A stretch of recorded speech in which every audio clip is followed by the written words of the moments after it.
ओम शांति। आज 8 मई 2024 की साकार वाणी सुनेंगे। बाबा कहे, मीठे बच्चे, विश्व की सभी आत्माएं अनजान और दुखी है। आप उन पर उपकार करो, बाप का परिचय देकर खुशी में लाओ, उनकी आंखें खोलो। हमने देखा है लास्ट वीक की मुरलियों में भी बाबा ने हमें बताया है कि खुद ज्ञान को समझो और औरों को इस खुशी को, इस ज्ञान को बांटो। प्रश्न है, किसी भी सेंटर की वृद्धि का आधार क्या है? कैसे सेंटर पर आने वाली आत्माएं बढ़ेगी, माना वृद्धि को होगी? तो उत्तर है, निस्वार्थ सच्चे दिल की सेवा, जिसमें कोई स्वार्थ ना हो। तुम्हें सर्विस का सदा शौक रहे तो हुंडी भरती रहेगी। जहाँ पर सर्विस हो सकती है वहाँ प्रबंध करना चाहिए। मांगना किसी से भी नहीं है, मांगने से मरना भला। आप ही सब कुछ आएगा। तुम बाहर वालों की तरह चंदा इकट्ठा नहीं कर सकते। मांगने से सेंटर जोर नहीं भरेगा, इसलिए बिगर मांगे सेंटर को जमाओ। हमें बस सेवाओं में जोर भरना है, बाकी कोई चीज़ मांगने की ज़रूरत नहीं है। जहाँ सर्विस हो सकती है, जहाँ हमें लगता है कि यहाँ कई आत्माएं इस ज्ञान को सुनकर आगे बढ़ सकती है, तो बस हमें वहाँ जाकर ज्ञान देने की कोशिश करनी। बाकी वहाँ पे हमें जो कुछ होना है, बाबा कहे मांगने की ज़रूरत नहीं, आप ही सब कुछ आ जाएगा। बस हमें हिम्मत का एक कदम बढ़ाना है और आगे के 1000 कदम बाबा खुद ले लेगा। तो आप ही सब कुछ आ जाएगा। बाहर वालों की तरह हमें चंदा उठाने की या फिर चंदा इकट्ठा करने की ज़रूरत नहीं रहेगी। इसलिए बिगर मांगे सेंटर को जमाना है। भक्ति और ज्ञान में रात दिन का फर्क है। शुरू से भक्ति किसने की है? तुम कहेंगे, पहले पहले हम आए तो बहुत सुख देखा, फिर हम भक्ति करने लगे। पूज्य और पुजारी में कितना रात दिन का फर्क है। तुम्हारे पास अभी कितना ज्ञान है? खुशी होनी चाहिए ना, क्योंकि जो ज्ञान हमारे पास है वो बाकी दुनिया के पास नहीं है। हम कोटों में कोई और कोई में भी कोई आत्माओं में से भाग्यशाली आत्माएं हैं जिन्हें परमात्मा स्वयं ज्ञान दे रहे हैं। तो ये कितनी खुशी की बात होनी चाहिए। सबको 84 लाख योनियां समझ में आती है। मतलब भक्ति मार्ग में हमने देखा है, ये सुना है कि आत्मा 84 लाख योनियों से होकर गुजरती है। पर हमें परमात्मा ने खुद समझाया है कि 84 लाख योनियां नहीं, बल्कि 84 जन्मों की कहानी है। इतनी छोटी सी बात भी किसी के ध्यान में नहीं आती है। लाखों वर्ष की भेंट में तो यह 1-2 रोज़ के बराबर हो जाता है। अच्छे अच्छे बच्चों की बुद्धि में यह चक्र फिरता रहता है, तभी कहा जाता है स्वदर्शन चक्रधारी।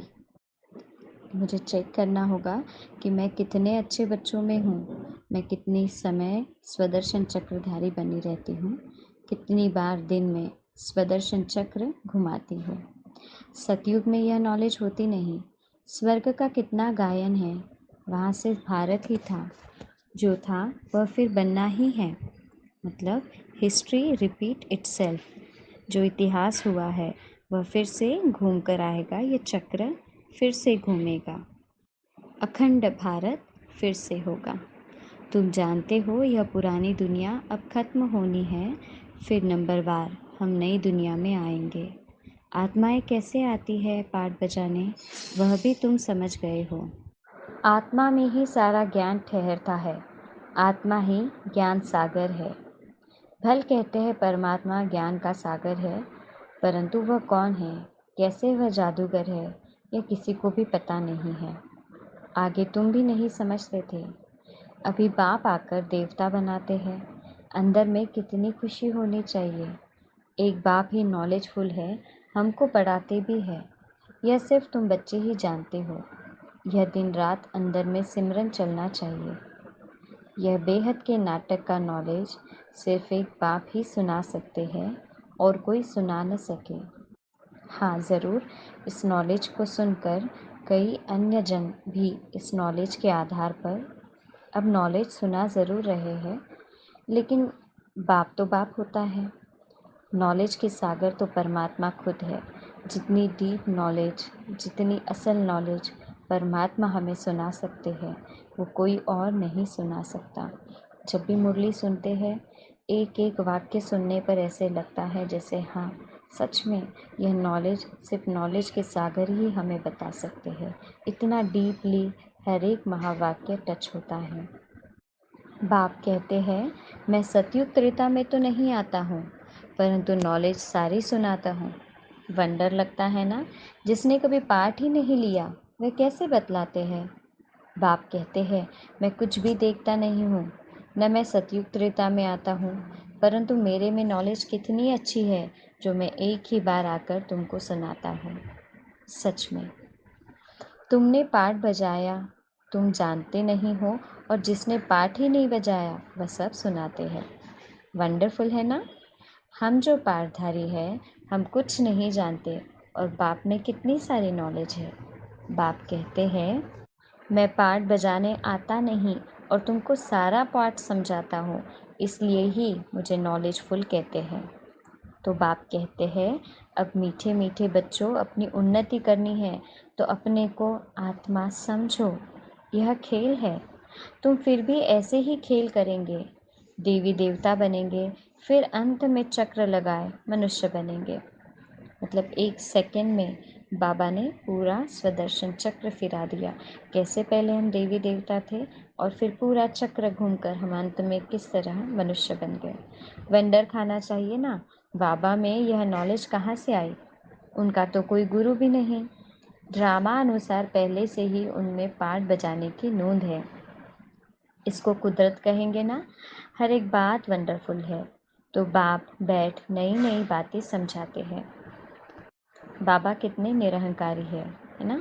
जो बात परमात्मा खुद जानते हैं, उस बात के लिए बाबा ने कह दिया है कि इसे कुदरत कहेंगे। 84 के चक्र को भी याद करना है। विराट रूप का चित्र कितना अच्छा है। जो लक्ष्मी नारायण अथवा विष्णु का चित्र बनाते हैं, वही दिखाते हैं हम कैसे 84 जन्मों में आते हैं। हम सो देवी देवता, फिर क्षत्रिय, वैश्य, फिर शूद्र। यह सिमरन करने में क्या कोई तकलीफ है?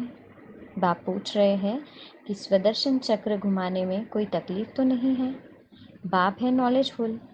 कोई से पढ़ा थोड़ी ही है, न शास्त्र आदि ही पढ़ा है। बिगर कुछ भी पढ़े, बिगर गुरु की इतनी सारी नॉलेज बैठ सुनाए, ऐसा तो कभी देखा नहीं। बाप कितना मीठा है। भक्ति मार्ग में कोई किसी को मीठा समझेंगे। जिसको जो आता है उनकी पूजा करने लग पड़ते हैं। बाबा बैठ सब राज समझाते हैं। आत्मा ही आनंद स्वरूप है, फिर आत्मा ही दुख रूप में छीछी बन जाती है। भक्ति मार्ग में तो कुछ भी तुम नहीं जानते थे। मेरी कितनी महिमा करते हैं, परंतु जानते कुछ भी नहीं कि भक्ति मार्ग में हम जिनकी महिमा कर रहे हैं, वह कोई देवी देवता नहीं, अपितु स्वयं परम आत्मा पिता है। यह भी कितना वंडरफुल खेल है। यह सारा खेल बाबा ने समझाया है। इतने चित्र सीढ़ी आदि के कभी देखे भी नहीं थे।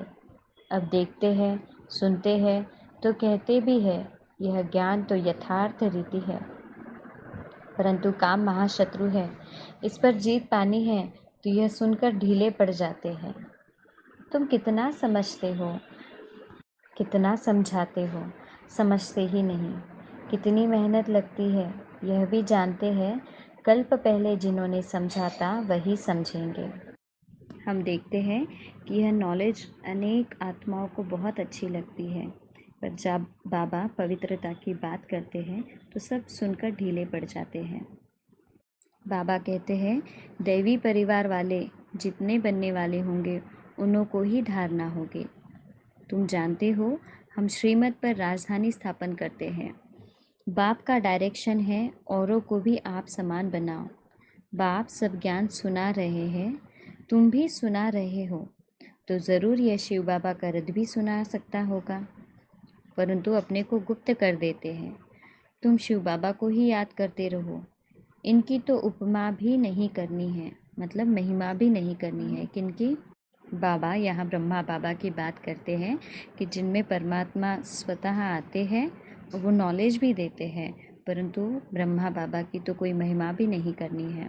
सर्व का सद्गति दाता, माया की जंजीरों से छुड़ाने वाला एक ही है, परमात्मा शिव बाबा। बाप कैसे बैठ तुमको समझाते हैं। यह तुम बच्चों के सिवाय और कोई को पता ही नहीं। मनुष्य यह भी नहीं जानते कि रावण क्या चीज़ है।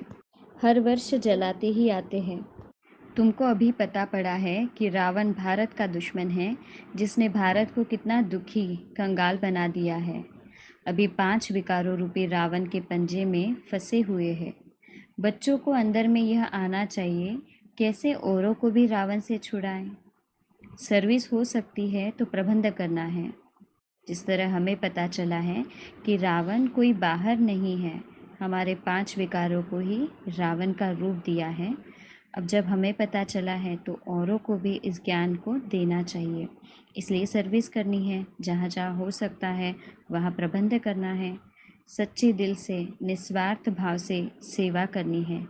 बाबा कहते हैं, ऐसे बच्चों की हुंडी में सकारता हो, मतलब भरते रहते हैं, कमी कुछ होने नहीं देते। ड्रामा में नूंद है। सर्विस का अच्छा चांस है तो इसमें पूछने का भी नहीं रहता। बाप ने कह दिया है, सर्विस करते रहो, मांगो कोई से भी नहीं, मांगने से मरना भला। आपे ही तुम्हारे पास आ जाएगा। मांगने से सेंटर इतना ज़ोर नहीं भरेगा। अगर हम किसी से कुछ मांगते हैं, कोई कितना दिन देगा, लेकिन जब हम जानते हैं सागर हमारा पिता है, तो मांगने से मरना भला। हम करते रहेंगे तो मदद के हाथ स्वयं परमात्मा से मिलते रहेंगे।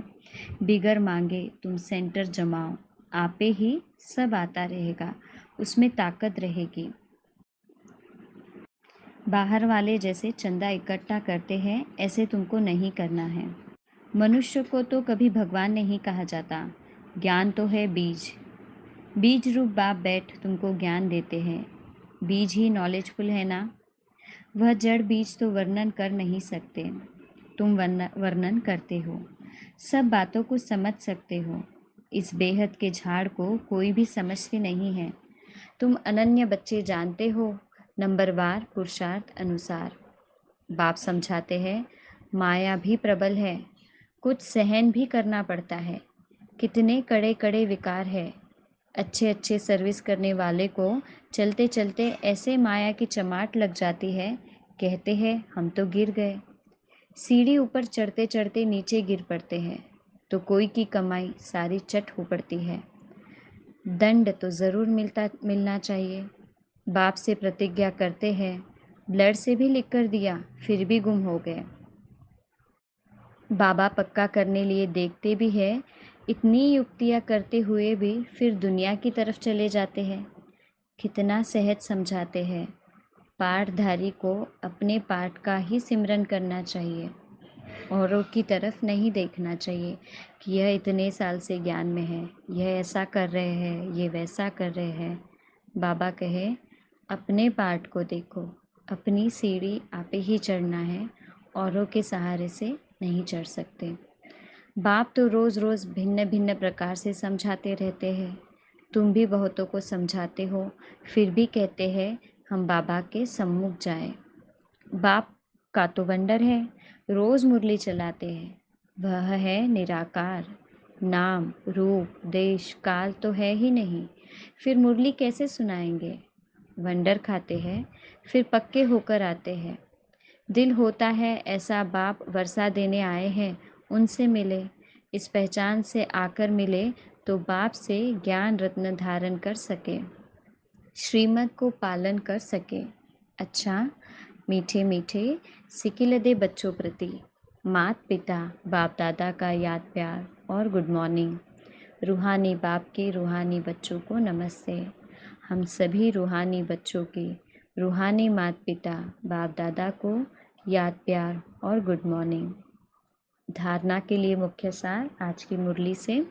पहली पॉइंट, ज्ञान को जीवन में धारण कर खुशी से गदगद होना है। वंडरफुल ज्ञान और ज्ञानदाता का सिमरन कर ज्ञान डांस करना है। नंबर 2, अपने पाठ का ही सिमरन करना है, दूसरों के पाठ को नहीं देखना है। माया बड़ी प्रबल है, इसलिए खबरदार रहना है। अपनी उन्नति में लगे रहो, सर्विस का शौक रखो। आज बाबा से वरदान मिला है, अच्छाई पर प्रभावित होने के बजाय उसे स्वयं में धारण करने वाले परमात्मा स्नेही भव। किसी और की अच्छाई से प्रभावित हम जब हो जाते हैं, तो इस बात का भी हम सोच सकते हैं कि अगर मैं भी अच्छा रहूँ तो कोई और मुझसे भी प्रभावित हो। पर ये प्रभाव धारणा से होना है, और धारणाएं परमात्मा के श्रीमत अनुसार हो। अगर परमात्मा स्नेही बनना है तो बॉडी कॉन्शियस की रुकावटों को चेक करो। कई बच्चे कहते हैं यह बहुत अच्छा या अच्छी है, इसलिए थोड़ा रहम आता है। कोई का किसी के शरीर से लगाव होता है, तो कोई का किसी के गुणों व विशेषताओं से। लेकिन वह विशेषता व गुण देने वाला कौन, इसे देखना है। कोई अच्छा है तो अच्छाई को धारण भले करो, लेकिन अच्छाई में प्रभावित नहीं हो जाओ। माना उस शरीरधारी आत्मा से प्रभावित नहीं होना है, बल्कि जिन द्वारा उन्हें अच्छाइयाँ प्राप्त हुई है उस परमात्मा से प्रभावित होना है। न्यारे और बाप के प्यारे बनो। ऐसे प्यारे अर्थात परमात्मा स्नेही बच्चे सदा सेफ रहते हैं। स्लोगन है, साइलेंस की शक्ति इमर्ज करो तो सेवा की गति फास्ट हो जाएगी। ओम शांति।